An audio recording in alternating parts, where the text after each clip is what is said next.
ਨਾਮ ਹੀ ਆਪਣੇ ਆਪ 'ਚ ਇੱਕ ਕਿਉਂਕਿ ਅਸੀਂ ਬੋਲ ਦਿੰਦੇ ਆ ਇਹ ਪੌਣੇ 9 ਹੋਏ ਆ ਸਾਡੀ ਫਿਲਮ ਦਾ ਜੋ ਹੀਰੋ ਹੈ ਉਹਦਾ ਜਨਮ ਹੀ ਪੌਣੇ 9 ਵਜੇ ਹੁੰਦਾ ਹੈ ਔਰ ਕੁਝ ਇਦਾਂ ਦੇ ਇਨਸੀਡੈਂਟਸ ਹੈ ਜੋ ਪੌਣੇ 9 ਹੀ ਹੋ ਰਹੇ ਆ ਫਿਲਮ ਦੇ ਵਿੱਚ ਤਾਂ ਫਿਲਮ ਦਾ ਨਾਮ ਪੌਣੇ 9 ਇਸ ਲਈ ਰੱਖਿਆ ਹੋਇਆ ਹੈ। ਧੀਰਜ ਦਾ ਇੱਕ ਸੀਨ ਤੁਹਾਡਾ ਮੈਂ ਟ੍ਰੇਲਰ ਦੇਖਿਆ, ਕਹਿੰਦਾ ਜੇ ਤੂੰ ਪਾਗਲ ਕੁਛ ਵੀ ਨਹੀਂ ਤੈਨੂੰ ਹੋਰ ਵੀ ਜ਼ਿਆਦਾ ਪਾਗਲ ਕਰਨਾ। ਉਦੋਂ ਕਿਹਾ ਜਾਂਦਾ ਵੀ ਗੁੱਸੇ 'ਚ ਸੀਗੀ ਮੈਂ, ਆਈ ਵਾਸ ਔਨ ਸੈਟ ਤਾਂ ਲਿਟਰਲੀ ਮੇਰੇ ਡਾਇਰੈਕਟਰ ਨੂੰ ਡਰ ਲੱਗ ਗਿਆ ਬਲਜੀਤ ਜੀ ਨੂੰ, ਹੀ ਵਾਸ ਸਕੈਰਡ ਕਿ ਹਰੇ ਕਿਤੇ ਮਾਰ ਨਾ ਦਵੇ। ਜਦੋਂ ਮੈਂ ਘਰ ਜਾਂਦੀ ਸੀ ਰਾਤ ਨੂੰ ਮੇਰੇ ਸਬਕੌਂਸ਼ੀਅਸ ਮਾਈਂਡ ਦੇ ਵਿੱਚ ਇੰਨਾ ਭਰ ਜਾਂਦਾ ਸੀਗਾ ਨਾ, ਮੈਨੂੰ ਰਾਤ ਨੂੰ ਸੁਪਨੇ ਵੀ ਸੇਮ ਆਉਂਦੇ ਰਹਿੰਦੇ ਸੀ। ਪੰਜਾਬੀ ਇੰਡਸਟਰੀ ਦੇ ਵਿੱਚ ਨਵੀਆਂ ਫਿਲਮਾਂ ਤੇ ਨਵੇਂ ਟੀਜ਼ਰ ਰਿਲੀਜ਼ ਹੁੰਦੇ ਨੇ ਤਾਂ ਜਲਦ ਫਿਲਮ ਪੌਣੇ 9 ਰਿਲੀਜ਼ ਹੋਣੇ ਨੇ। ਸਾਡੇ ਨਾਲ ਪੌਣੇ 9 ਦੇ ਕਿਰਦਾਰ ਨੇਹਾ ਪਵਾਰ ਮੌਜੂਦ ਨੇ। ਨੇਹਾ ਜੀ, ਸਭ ਤੋਂ ਪਹਿਲਾਂ ਤਾਂ ਸਵਾਗਤ ਤੁਹਾਡਾ, ਬਹੁਤ ਬਹੁਤ ਵਧਾਈਆਂ ਤੁਹਾਨੂੰ, ਤੁਹਾਡੀ ਪੌਣੇ 9 ਫਿਲਮ ਆ ਰਹੀ ਹੈ। ਸੋ ਮਚ, ਸਤਿ ਸ਼੍ਰੀ ਅਕਾਲ ਸਾਰਿਆਂ ਨੂੰ ਮੇਰੇ ਵੱਲੋਂ, ਸਤਿ ਸ਼੍ਰੀ ਅਕਾਲ ਤੁਹਾਨੂੰ ਵੀ। ਨੇਹਾ ਜੀ, ਜਦੋਂ ਸਟੋਰੀ ਤੁਹਾਡੇ ਲਈ ਪਹੁੰਚੀ ਸੀ ਕਿੱਦਾਂ ਦਾ ਹੋਇਆ ਸੀ ਵੀ ਪੌਣੇ 9 ਕੀ ਸਟੋਰੀ ਹੈ, ਕੀ ਇਹਦੇ ਵਿੱਚ ਗੈਟਅਪ ਹੋਊਗਾ ਤੁਹਾਡਾ, ਕਿੱਦਾਂ ਦਾ ਸਸਪੈਂਸ? ਪੌਣੇ 9 ਪਹਿਲਾਂ ਤਾਂ ਜਦੋਂ ਮੈਨੂੰ ਬਲਜੀਤ ਸਰ ਜੀ ਨੇ ਟਾਈਟਲ ਦੱਸਿਆ ਮੈਂ ਬਹੁਤ ਜ਼ਿਆਦਾ ਐਕਸਾਈਟਿਡ ਹੋ ਗਈ ਕਿਉਂਕਿ ਨਾਮ ਹੀ ਆਪਣੇ ਆਪ 'ਚ ਇੱਕ ਕਿਉਂਕਿ ਅਸੀਂ ਬੋਲ ਦਿੰਦੇ ਆ ਇਹ ਪੌਣੇ 9 ਹੋਏ ਆ ਕਹਿੰਦੇ ਨਾ ਘੜੀ ਦੀ ਸੂਈਆਂ ਵੇਖ ਕੇ ਤੁਰੀ ਪੌਣ ਮਾੜੀ ਹੁੰਦੀ ਆ। ਤੇ ਆਹ ਫਿਲਮ ਵੀ ਕੁਝ ਇਸੀ ਟੈਗਲਾਈਨ ਦੇ ਉੱਤੇ ਹੈ। ਸਾਡੀ ਫਿਲਮ ਦਾ ਜੋ ਹੀਰੋ ਹੈ ਉਹਦਾ ਜਨਮ ਹੀ ਪੌਣੇ 9 ਵਜੇ ਹੁੰਦਾ ਹੈ ਔਰ ਕੁਝ ਇਦਾਂ ਦੇ ਇਨਸੀਡੈਂਟਸ ਹੈ ਜੋ ਪੌਣੇ 9 ਹੀ ਹੋ ਰਹੇ ਆ ਫਿਲਮ ਦੇ ਵਿੱਚ ਤਾਂ ਫਿਲਮ ਦਾ ਨਾਮ ਪੌਣੇ 9 ਇਸ ਲਈ ਰੱਖਿਆ ਹੋਇਆ ਹੈ। ਤੇ ਇਸੀ ਚੀਜ਼ ਤੋਂ ਮੈਂ ਬਹੁਤ ਐਕਸਾਈਟਿਡ ਹੋ ਗਈ ਸੀ ਕਿ ਯਾਰ ਇਹ ਤਾਂ ਬੜਾ ਹੀ ਡਿਫਰੈਂਟ ਕਨਸੈਪਟ ਹੈ ਔਰ ਮੇਰਾ ਸ਼ੁਰੂ ਤੋਂ ਹੀ ਮਤਲਬ ਇਸ ਤਰੀਕੇ ਦਾ ਰਿਹਾ ਹੈ ਕਿ ਮੈਂ ਹਮੇਸ਼ਾ ਅਲੱਗ ਕੁਝ ਕਰਨਾ ਚਾਹੂੰਗੀ, ਚਾਹੇ ਉਹ ਕੈਟ ਹੋਵੇ। ਕੈਟ 'ਚ ਮੈਂ ਕੈਰੈਕਟਰ ਕੀਤਾ ਸੀ ਮੈਡਮ ਔਲਖ ਦਾ, it was a very different character. ਉਹ ਵੀ ਇੱਕ ਗ੍ਰੇ ਸ਼ੇਡ ਕੈਰੈਕਟਰ ਸੀ ਜੋ ਇੱਕਦਮ ਵਿਚਾਰੀ ਤੋਂ ਟਰਨ ਕਰ ਜਾਂਦਾ ਹੈ। ਇਹਦੇ ਵਿੱਚ ਵੀ ਕਿਰਦਾਰ ਕੁਝ ਇਸ ਤਰੀਕੇ ਦਾ ਹੈ। ਮੇਰਾ ਕਿਰਦਾਰ ਜੈਸਿਕਾ ਨਾਮ ਦਾ ਮੇਰਾ ਕੈਰੈਕਟਰ ਹੈ, ਜੈਸਿਕਾ ਐਂਡ ਵਰਸ਼ਾ, ਮਤਲਬ 2 ਸ਼ੇਡਸ ਨੇ ਮੇਰੇ ਕਿਰਦਾਰ ਦੇ। ਕਹਿੰਦੇ ਆ ਨਾ ਜਦੋਂ ਇੱਕ ਔਰਤ ਪਿਆਰ ਕਰਦੀ ਆ ਤਾਂ ਖੁੱਲ੍ਹ ਕੇ ਕਰਦੀ ਆ, ਪਰ ਜਦੋਂ ਬਦਲਾ ਲੈਣ 'ਤੇ ਆਉਂਦੀ ਆ ਤਾਂ ਉਹ ਵੀ ਖੁੱਲ੍ਹ ਕੇ ਲੈਣ 'ਤੇ ਆਉਂਦੀ ਆ। ਅਤੇ ਇਸੀ ਮਤਲਬ ਆਹੀ ਮੇਰਾ ਕਿਰਦਾਰ ਹੈ ਫਿਲਮ ਦੇ ਅੰਦਰ, ਇਸੀ ਦੇ ਆਸ-ਪਾਸ ਗੱਲ ਕਰਾਂ। ਧੀਰਜ ਦਾ ਇੱਕ ਸੀਨ ਤੁਹਾਡਾ ਮੈਂ ਟ੍ਰੇਲਰ ਦੇਖਿਆ, ਕਹਿੰਦਾ ਜੇ ਤੂੰ ਪਾਗਲ ਕੁਛ ਵੀ ਨਹੀਂ ਤੈਨੂੰ ਹੋਰ ਵੀ ਜ਼ਿਆਦਾ ਪਾਗਲ ਕਰਨਾ।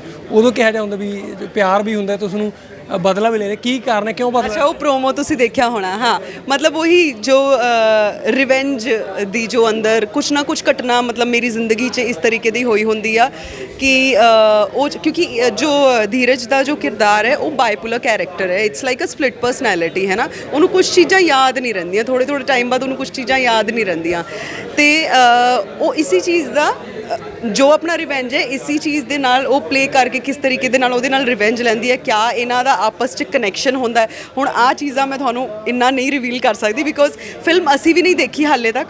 I have not watched the film yet. ਮੈਨੂੰ ਵੀ ਜਿੱਦਾਂ ਹੁਣ ਟ੍ਰੇਲਰ ਆ ਰਿਹਾ ਔਰ ਸਾਰੀ ਚੀਜ਼ਾਂ ਆ ਰਹੀਆਂ ਤਾਂ ਸਾਨੂੰ ਪਤਾ ਲੱਗ ਰਿਹਾ। ਉਹ ਸਾਨੂੰ ਵੀ 28 ਜੁਲਾਈ ਨੂੰ ਪਤਾ ਲੱਗਣਾ ਹੈ ਕਿ ਕੀ ਹੋਇਆ ਹੈ। ਕਿੰਨਾ ਕੁ ਸਮਾਂ ਲੱਗ ਗਿਆ ਸੀ ਕਰੈਕਟਰ 'ਚੋਂ ਬਾਹਰ ਨਿਕਲਣ ਲਈ, ਕਿਉਂਕਿ ਕਰੈਕਟਰ ਕਰਦੇ ਬੰਦਾ ਤੋਂ ਬਾਹਰ ਨਿਕਲ 'ਚ ਕੁਛ ਸਮਾਂ ਲੱਗਦਾ? ਐਕਚੁਅਲੀ ਕੀ ਹੁੰਦਾ ਨਾ, ਜਦੋਂ ਤੁਸੀਂ ਕੋਈ ਕਿਰਦਾਰ ਪਲੇ ਕਰਦੇ ਹੋ, I don't believe in a term acting, ਕਿਉਂਕਿ ਐਕਟਿੰਗ ਤਾਂ ਹੁੰਦਾ ਹੈ ਕਿ ਐਕਟਿੰਗ ਕਰਨਾ ਹੈ ਨਾ। When you get into the skin of the character ਨਾ, ਯੂ ਬਿਕਮ ਦੈਟ ਪਰਸਨ।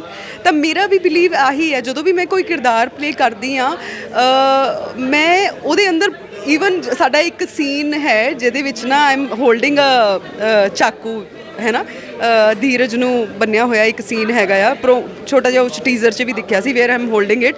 ਸੋ ਉਹ ਇੰਨਾ ਜ਼ਿਆਦਾ ਮਤਲਬ ਗੁੱਸੇ 'ਚ ਸੀਗੀ ਮੈਂ, ਆਈ ਵਾਸ ਔਨ ਸੈਟ ਤਾਂ ਲਿਟਰਲੀ ਮੇਰੇ ਡਾਇਰੈਕਟਰ ਨੂੰ ਡਰ ਲੱਗ ਗਿਆ ਬਲਜੀਤ ਜੀ ਨੂੰ, ਹੀ ਵਾਸ ਸਕੈਰਡ ਕਿ ਹਰੇ ਕਿਤੇ ਮਾਰ ਨਾ ਦਵੇ ਬਿਕੋਜ਼ ਉਹ ਕਿਰਦਾਰ ਦੇ ਅੰਦਰ ਜਾ ਕੇ ਹੀ ਕਿਰਦਾਰ ਦੀ ਬਿਊਟੀ ਨਿਕਲ ਕੇ ਸਕਰੀਨ 'ਤੇ ਆਉਂਦੀ ਹੈ। ਪਰ ਹਾਂ, ਜਦੋਂ ਆਪਾਂ ਸ਼ੂਟ ਕਰਕੇ ਫਿਨਿਸ਼ ਸਾਰਾ ਦਿਨ ਦਾ ਕਰਕੇ ਜਾਂਦੇ ਆ, ਜਦੋਂ ਇਦਾਂ ਦੇ ਅਸੀਂ ਕੈਰੈਕਟਰ ਪਲੇ ਕਰਦੇ ਹਾਂ ਤਾਂ ਰਾਤੀ ਵੀ ਨਾ ਤੁਹਾਡੇ ਸਬਕੌਂਸ਼ੀਅਸ ਮਾਈਂਡ 'ਚ ਤੁਸੀਂ ਇੰਨਾ, because it is not easy, it is very tiring. I do ਮਤਲਬ ਇੰਜੋਏ ਤੁਸੀਂ ਕਰਦੇ ਹੋ ਉਸ ਕਿਰਦਾਰ ਨੂੰ, ਬਟ ਬਹੁਤ ਥਕਾਵਟ ਹੋ ਜਾਂਦੀ ਹੈ, ਤੁਹਾਡਾ ਦਿਮਾਗ ਥੱਕ ਜਾਂਦਾ ਹੈ ਉਸ ਕਿਰਦਾਰ ਨੂੰ ਪਲੇ ਕਰਕੇ ਕਿਉਂਕਿ ਇੰਟੈਂਸ ਕਿਰਦਾਰ ਨੇ ਸਾਰਿਆਂ ਦੇ। ਜਦੋਂ ਮੈਂ ਘਰ ਜਾਂਦੀ ਸੀ ਰਾਤ ਨੂੰ ਮੇਰੇ ਸਬਕੌਂਸ਼ੀਅਸ ਮਾਈਂਡ ਦੇ ਵਿੱਚ ਇੰਨਾ ਭਰ ਜਾਂਦਾ ਸੀਗਾ ਨਾ, ਮੈਨੂੰ ਰਾਤ ਨੂੰ ਸੁਪਨੇ ਵੀ ਸੇਮ ਆਉਂਦੇ ਰਹਿੰਦੇ ਸੀ ਕਿ ਮਤਲਬ ਕਿਸੇ ਦਾ ਕਤਲ ਹੋ ਰਿਹਾ ਹੈ, ਕਿਸੇ ਦਾ ਮਰਡਰ ਹੋ ਰਿਹਾ ਹੈ, ਮੈਂ ਕਿਤੇ ਭੱਜ ਰਹੀ ਹਾਂ। So it's not easy to get out of that zone.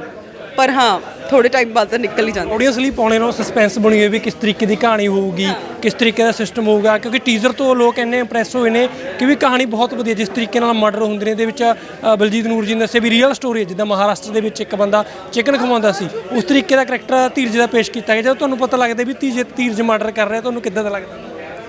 Dheeraj murder ਕਰ ਹਾਂ ਜੀ, ਮਰਡਰ ਕਰ ਰਹੇ ਵੀ ਜਿੱਦਾਂ ਮਰਡਰ ਨਹੀਂ ਕਰਦੇ ਧੀਰਜ, ਤੁਹਾਨੂੰ ਉਸ ਚੀਜ਼ ਬਾਰੇ ਪਤਾ ਲੱਗਦਾ ਕਿਸ ਤਰੀਕੇ ਦਾ ਤੁਹਾਡਾ ਰਹਿੰਦਾ? ਮਤਲਬ ਆ ਜੋ ਕਿਰਦਾਰ ਧੀਰਜ ਦਾ ਹੈ, ਕਿਉਂਕਿ ਉਹ ਮੈਂ ਤੁਹਾਨੂੰ ਦੱਸਿਆ ਨਾ ਬਾਈਬਲੋ ਕਿਰਦਾਰ ਹੈ, ਉਹਨੂੰ ਪਤਾ ਹੀ ਨਹੀਂ ਲੱਗਦਾ। ਥੋੜੇ ਟਾਈਮ ਬਾਅਦ ਉਹਦਾ ਦਿਮਾਗ ਫਿਰ ਕਿਤੇ ਹੋਰ ਚਲਾ ਜਾਂਦਾ ਹੈ। ਸੋ ਉਹਦਾ ਸਪਲਿਟ ਪਰਸਨੈਲਿਟੀ ਆ ਕਿਰਦਾਰ। ਮੈਨੂੰ ਤਾਂ ਬਹੁਤ ਸੋਹਣਾ ਕਿਰਦਾਰ ਲੱਗਿਆ because I would love to play this kind of characters. ਮੈਂ ਚਾਹੂੰਗੀ ਕਿ ਕੁੜੀਆਂ 'ਤੇ ਵੀ ਇੱਦਾਂ ਦਾ ਕੁਝ ਸਕ੍ਰਿਪਟਸ ਬਣਨੀਆਂ ਚਾਹੀਦੀਆਂ ਜਿੱਥੇ where you get to play the split personality because it is not easy. ਜਿੱਦਾਂ ਕਿ ਦੱਸਿਆ ਕਿ ਉਹ 10 ਦਿਨ ਹੀ ਉਹਨਾਂ ਨੇ ਨਹਾਤਾ ਹੀ ਨਹੀਂ ਨਾ, 8-9 ਦਿਨ ਹੀ ਡਿਡਨਟ ਟੇਕ ਸ਼ਾਵਰ ਬਿਕਾਜ਼ ਉਹ ਉਸ ਸਮੈਲ ਨੂੰ ਮਹਿਸੂਸ ਕਰਨਾ ਹੈ ਨਾ ਬੋਡੀ ਦੇ ਵਿੱਚ, ਹੈ ਨਾ, ਉਹ ਐਕਸਪ੍ਰੈਸ਼ਨ ਲੈ ਕੇ ਆਉਣਾ। ਇਹੀ ਹੁੰਦਾ ਹੈ ਇੱਕ ਕਿਰਦਾਰ ਦੇ ਅੰਦਰ ਆਪਣੇ ਆਪ ਨੂੰ ਢਾਲ ਲੈਣਾ, ਤੇ ਉਹ ਸਕਰੀਨ ਤੇ ਫਿਰ ਬਹੁਤ ਸੋਹਣੀ ਚੀਜ਼ ਨਿਕਲ ਕੇ ਆਉਂਦੀ ਹੈ। ਮੈਂ ਵੀ ਹੁਣ ਇੱਕ ਫਿਲਮ ਮੇਰੀ ਨੈਕਸਟ ਆ ਰਹੀ ਹੈ ਚਿੜੀਆਂ ਦਾ ਚੰਬਾ, ਜੋ ਕਿ ਮਤਲਬ 4 ਕੁੜੀਆਂ ਆਪਾਂ ਹੀ ਹੀਰੋਇਨਸ ਨੇ ਫਿਲਮ ਦੀਆਂ, ਦੇਰ ਇਜ਼ ਨੋ ਹੀਰੋਇਨ ਦਾ ਫਿਲਮ। ਤੇ ਇੰਨਾ ਕੁ ਚੈਲੰਜਿੰਗ ਉਹ ਕਿਰਦਾਰ ਸੀਗੇ ਨਾ, ਇੰਨੀ ਕੁ action, it's basically action movie. ਇਸ ਲਈ ਮੈਂ ਕਹਿੰਦੀ ਕਿ ਮੈਂ ਹਰ ਫਿਲਮ 'ਚ ਕੋਸ਼ਿਸ਼ ਕਰਦੀ ਹਾਂ ਕਿ ਮੈਂ ਕੁਝ ਅਲੱਗ ਕਰਨ ਦਾ ਟਰਾਈ ਕਰਦੀ ਹਾਂ ਕਿ ਮੈਂ ਅਲੱਗ ਕਰਾਂ। ਜਿੱਦਾਂ ਕੈਟ 'ਚ ਅਲੱਗ, ਚਿੜੀਆਂ ਦਾ ਚੰਬਾ 'ਚ ਇਚ ਡਿਫਰੈਂਟ। ਹਾਂ, ਪਹਿਲਾਂ 2 ਫਿਲਮਸ ਜੋ ਮੈਂ ਕੀਤੀਆਂ ਸੀਗੀਆਂ, ਜਿੱਦਾਂ ਅਸੀਸ ਕੀਤੀ ਸੀ, ਉਹ 'ਚ ਮੈਨੂੰ ਥੋੜਾ ਮੈਨੂੰ ਲੱਗਦਾ ਸਾਊ ਕੁੜੀ ਦਾ ਕੈਰੈਕਟਰ ਮਿਲਿਆ ਸੀ ਪਿੰਡ। ਉਸ ਤੋਂ ਬਾਅਦ ਮੇਰੀ ਲਾਈਫ 'ਚ ਇੱਦਾਂ ਦੇ ਵੇਰੀਏਸ਼ਨਸ ਆਏ ਆ ਨਾ ਕਿ ਹੁਣ ਹਰ ਕਿਰਦਾਰ ਕੁਝ ਅਲੱਗ ਚੈਲੰਜਿੰਗ ਆ ਰਿਹਾ ਮੇਰੇ। ਐਡਮ ਦੇਖੀ ਅਕਸਰ ਪਿੰਡਾਂ ਦੇ ਵਿੱਚ ਹੁੰਦਾ ਵੀ ਪੌਣ ਦੇਖ ਕੇ ਚੱਲੀ ਮਾੜੇ, ਤੁਹਾਡੇ ਨਾਲ ਕਦੇ ਘਟਨਾ ਹੋਈ ਹੈ ਪੌਣ ਨੂੰ ਲੈ ਕੇ ਵੀ ਪੌਣ ਤੇ ਚੱਲੇ ਹੋ? ਐਕਚੁਅਲੀ ਮੈਂ ਦੱਸਾਂ, ਮੈਂ ਕਦੀ ਇਸ ਚੀਜ਼ ਤੇ ਬਿਲੀਵ ਹੀ ਨਹੀਂ ਕੀਤਾ ਕਿਉਂਕਿ ਮੈਂ ਐਕਚੁਅਲੀ ਦੇਖਿਆ ਜਾਏ ਤਾਂ ਵੈਸੇ ਮੈਂ ਜਲੰਧਰ ਤੋਂ ਬਿਲੋਂਗ ਕਰਦੀ ਹਾਂ, ਉੱਧਰ ਦਿੱਲੀ ਦੀ ਬੌਂਡਰਟ ਆਪਾਂ, ਪਰ ਸਾਡੇ ਘਰ 'ਚ ਅਸੀਂ ਕਦੀ ਆਪਣੀ ਭੂਆ ਤੋਂ, ਹੈ ਨਾ, ਜਾਂ ਦਾਦਕੇ ਸਾਈਡ ਤੋਂ ਆਪਾਂ ਸੁਣਿਆ ਜ਼ਰੂਰ ਸੀ ਕਿ ਪੌਣ ਮਾੜੀ ਹੁੰਦੀ ਆ। ਪਰ ਮੈਨੂੰ ਲੱਗਦਾ ਅੱਜ ਕੱਲ੍ਹ ਦੇ ਸਮੇਂ ਦੇ ਵਿੱਚ ਸਾਡੇ ਕੋਲ ਇੰਨਾ ਸਮਾਂ ਹੀ ਨਹੀਂ ਹੈ ਕਿ ਮਤਲਬ 5-5 ਮਿੰਟ 2-2 ਮਿੰਟ ਤਾਂ ਆਪਾਂ ਦੇਖ ਕੇ ਤੁਰਦੇ ਹਾਂ। ਅੱਧੇ ਤੋਂ ਜ਼ਿਆਦਾ ਦਿਮਾਗ ਸਾਡੇ ਫੋਨ 'ਚ ਹੁੰਦੇ ਆ, ਵਿਚ ਇਜ਼ ਵੈਰੀ ਪ੍ਰੈਕਟੀਕਲ ਆ। 4 ਬੰਦੇ ਅਗਰ ਬੈਠੇ ਹੁੰਦੇ ਆ ਸਾਰੇ ਆਪਣੇ ਫੋਨ 'ਚ, ਉਹ 'ਚ ਤੁਸੀਂ ਕੀ ਪੌਣ ਦੇਖੋਗੇ, ਕੀ ਕਿਆ ਦੇਖੋਗੇ ਕਿ ਇਸ ਸਮੇਂ ਤੁਰਨਾ ਆ। ਪਰ ਹਾਂ, ਸਾਡੇ ਜੋ ਪਹਿਲਾਂ ਦਾਦਕੇ ਜਾਂ ਨਾਨਕੇ ਪਹਿਲਾਂ ਦੇ ਲੋਕ ਸੀਗੇ, ਉਹ ਜੋ ਕੁਛ ਨਾ ਕੁਛ ਤਾਂ ਸਾਇੰਟੀਫਿਕਲੀ ਹੁੰਦਾ ਹੋਣਾ ਆ, ਜੋ ਉਹ ਪਾਉਣ ਦਾ ਜੋ ਕਹਿੰਦੇ ਆ ਨਾ, ਆਸਕ, ਬਿਲੀਵ ਐਂਡ ਰਿਸੀਵ। ਜੋ ਤੁਸੀਂ ਸੋਚਦੇ ਹੋ, ਹੈ ਨਾ, ਜੋ ਤੁਸੀਂ ਆਪਣੇ ਜ਼ਿਹਨ 'ਚ ਪਾ ਲੈਂਦੇ ਹੋ ਚੀਜ਼ਾਂ, ਉਹੀ ਹੁੰਦੀਆਂ ਅੱਗੇ। ਤੇ ਆਈ don't believe in that, so that doesn't happen. ਇਸ ਫਿਲਮ ਨੂੰ ਦੇਖ ਕੇ ਮੈਨੂੰ ਲੱਗਦਾ ਬਹੁਤ ਸਾਰੇ ਲੋਕਾਂ ਦੇ ਵਹਿਮ ਵੀ ਦੂਰ ਹੋਣਗੇ, ਕਿਉਂਕਿ ਬਹੁਤ ਸਾਰੇ ਵਹਿਮ ਕਰਦੇ ਨੇ, ਫਿਲਮ ਨੂੰ ਦੇਖ ਲੈਣਗੇ ਸ਼ਾਇਦ ਇਹਨਾਂ ਵਹਿਮਾਂ ਤੋਂ ਬਾਹਰ ਨਿਕਲਣਗੇ।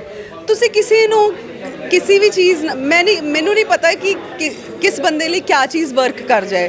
ਹੁਣ ਆ ਨਹੀਂ ਮੈਂ ਕਹਿ ਸਕਦੀ ਕਿ ਲੋਕਾਂ ਦੇ ਵਹਿਮ, ਦੇਖੋ ਕਈ ਲੋਕਾਂ ਹਰੇਕ ਬੰਦਾ ਅੱਜ ਦੀ ਡੇਟ 'ਚ ਵੀ ਕਿਤੇ ਨਾ ਕਿਤੇ ਸੁਪਰਸਟੀਸ਼ੀਅਸ ਹੈ। ਕਹਿੰਦੇ ਬਿੱਲੀ ਰਸਤਾ ਟੱਪ ਗਈ, ਮੈਂ ਤਾਂ ਜਾਣ ਕੇ ਉੱਥੋਂ ਹੀ ਜਾਂਦੀ ਹਾਂ ਜਿੱਥੋਂ ਬਿੱਲੀ ਰਸਤਾ ਮਤਲਬ ਕੱਟ ਕੇ ਗਈ ਆ, because I am a strong believer. ਮੈਨੂੰ ਇੱਦਾਂ ਲੱਗਦਾ ਹੈ ਕਿ ਜੋ ਤੁਸੀਂ ਸੋਚਦੇ ਹੋ, ਅਗਰ ਤੁਸੀਂ, ਉਹ ਵਿਚਾਰੀ ਬਿੱਲੀ ਨੇ ਤਾਂ ਕਿਤੇ ਨਾ ਕਿਤੇ ਲੰਘਣਾ ਹੀ ਆ ਨਾ, ਉਹ ਕਿੱਦਾਂ ਮਾੜੀ ਹੋ ਗਈ, ਉਹ ਵੀ ਤਾਂ ਰੱਬ ਦਾ ਹੀ ਮਤਲਬ ਰੱਬ ਨੇ ਉਹਨੂੰ ਜਨਮ ਦਿੱਤਾ ਹੈ ਨਾ।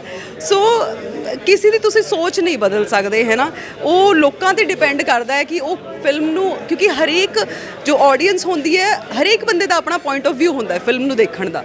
ਮੈਂ ਉਸ ਕਿਰਦਾਰ ਨੂੰ ਆਪਣੇ ਹਿਸਾਬ ਨਾਲ ਦੇਖੂੰਗੀ, ਦੂਜਾ ਕੋਈ ਹੋਗਾ ਆਪਣੇ ਹਿਸਾਬ ਨਾਲ ਦੇਖੂਗਾ। ਸੋ ਹਮ ਆਡੀਅנס ਨੂੰ ਕੀ ਕਹਿਣਾ ਚਾਹੁੰਦੇ ਹੋ? ਬੇਸਬਰੀ ਨਾਲ ਆਡੀਅנס ਇੰਤਜ਼ਾਰ ਕਰ ਰਹੇ। ਮੈਂ ਸਾਰਿਆਂ ਨੂੰ ਬਸ ਇਹੀ ਕਹਿਣਾ ਚਾਹੂੰਗੀ, 28 ਜੁਲਾਈ ਨੂੰ 9:15 ਰਿਲੀਜ਼ ਹੋ ਰਹੀ ਆ, ਤੇ ਕਹਿਣ ਨੂੰ ਡਿਫਰੈਂਟ ਨਹੀਂ ਆ, ਬਹੁਤ ਹੀ ਇੱਕ ਅਲੱਗ ਕਨਸੈਪਟ ਅਸੀਂ ਪੰਜਾਬੀ ਸਿਨੇਮਾ 'ਚ ਲੈ ਕੇ ਆ ਰਹੇ ਹਾਂ, ਜਿਸ ਦੀ ਸਾਡੇ ਸਿਨੇਮਾ ਨੂੰ ਬਹੁਤ ਲੋੜ ਆ। ਪੰਜਾਬੀ ਸਿਨੇਮਾ ਨੂੰ ਕਿ ਆਪਾਂ ਅੱਗੇ ਵਧਾਉਣਾ ਚਾਹੁੰਦੇ ਹਾਂ ਤਾਂ ਕਿਸੇ ਨੇ ਤਾਂ ਸ਼ੁਰੂਆਤ ਕਰਨੀ ਸੀ। ਮੈਂ ਸ਼ੁਕਰਗੁਜ਼ਾਰ ਹਾਂ ਆਪਣੇ ਡਾਇਰੈਕਟਰ ਦੀ, ਪ੍ਰੋਡਿਊਸਰ ਦੀ, ਜਿਨ੍ਹਾਂ ਨੇ ਇੰਨੀ ਮਿਹਨਤ ਕੀਤੀ ਔਰ ਜਿਨ੍ਹਾਂ ਨੇ ਇੰਨਾ ਮਤਲਬ ਹਿੰਮਤ ਕੀਤੀ ਕਿ ਇਸ ਤਰੀਕੇ ਦੇ ਪ੍ਰੋਜੈਕਟ 'ਤੇ ਪੈਸਾ ਲਾਉਣ ਤਾਂ ਕਿ ਅਸੀਂ ਅੱਗੇ ਵੀ ਡਿਫਰੈਂਟ ਕਨਸੈਪਟਸ ਬਣਾ ਸਕੀਏ। ਤੇ ਹੁਣ ਤੁਹਾਡੇ 'ਤੇ ਡਿਪੈਂਡ ਕਰਦਾ ਤੁਸੀਂ ਸਾਨੂੰ ਕਿੰਨੀ ਐਕਸੈਪਟੈਂਸ ਦਿੰਦੇ ਹੋ। ਅਗਰ ਤੁਸੀਂ ਸਾਨੂੰ ਐਕਸੈਪਟੈਂਸ ਦਿਓਗੇ ਤਾਂ ਹੀ ਅਸੀਂ ਅਲੱਗ ਸਿਨੇਮਾ ਬਣਾਵਾਂਗੇ ਤਾਂ ਆਪਣੀ ਪੰਜਾਬੀ ਇੰਡਸਟਰੀ ਨੂੰ ਥੋੜ੍ਹਾ ਉੱਤੇ ਹੋਰ ਉਠਾਵਾਂਗੇ। ਬਿਲਕੁਲ, ਬਹੁਤ ਜਲਦ ਜਿਹੜੀ ਸਿਨੇਮਾ ਦੇ ਵਿੱਚ 9:15 ਰਿਲੀਜ਼ ਹੋ ਰਹੀ ਹੈ ਤਾਂ ਵੇਖਣ ਜ਼ਰੂਰ ਜਾਏਗਾ ਕਿ ਜਿਹੜੇ ਲੋਕ ਵਹਿਮ ਭਰਮ ਜ਼ਿਆਦਾ ਪੈਂਦੇ ਨੇ ਉਹਨਾਂ ਦੇ ਵਹਿਮ ਸ਼ਾਇਦ ਇਹ ਫਿਲਮ ਦੇਖ ਕੇ ਦੂਰ ਹੋਣਾ, ਕਿਉਂਕਿ ਅਕਸਰ ਪੰਜਾਬ ਦੇ ਵਿੱਚ ਪਾਉਣ ਦਾ ਵਹਿਮ ਕੀਤਾ ਜਾਂਦਾ। ਤਾਂ ਇਹ 9:15 ਜਿਹੜੀ ਪੌਣ ਦੇਖ ਕੇ ਤੁਰੀ ਮਾੜੀ ਹੁੰਦੀ ਤਾਂ ਜਲਦ ਸਿਨੇਮਾ ਘਰਾਂ ਦੇ ਵਿੱਚ ਰਿਲੀਜ਼ ਹੋਵੇਗੀ ਤੇ ਜਲਦ ਤੁਹਾਨੂੰ ਵੇਖਣ ਨੂੰ ਮਿਲੇਗੀ।